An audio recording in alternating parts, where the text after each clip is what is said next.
Give us an example of creating a system and having someone on the team manage it. And I know you've talked about people who are strategic executioners as the first target. So if you could bring in that as well.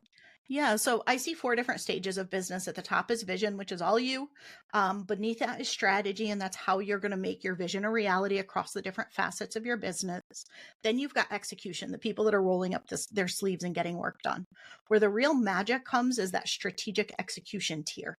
And that's the person who can be the bridge between the strategy and the execution, who understands how to get things done and build the actionable plan and do it.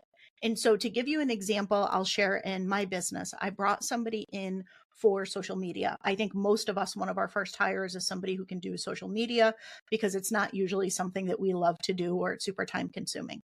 And so it's very different bringing a social media person in at execution where all they're doing is scheduling posts and doing things, but you have to feed them all the content, everything to do, check everything, review everything, approve everything.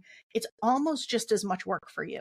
But when you bring someone in at strategic execution, which is what I've done, I have a very clear system in place for how we develop content, what our message is going to be. We're clear for the entire year, what we're promoting, when, what we're doing. And we have our brand isms, as in here's kind of how we approach things. Here's how we leverage each of the platforms. Here's how we repurpose core pieces of content.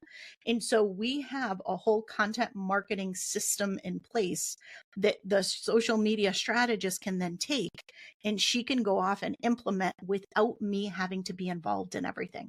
So I set the strategy, I create some reels and some videos and some of all that stuff that we all love to do just so much, and send it over to her.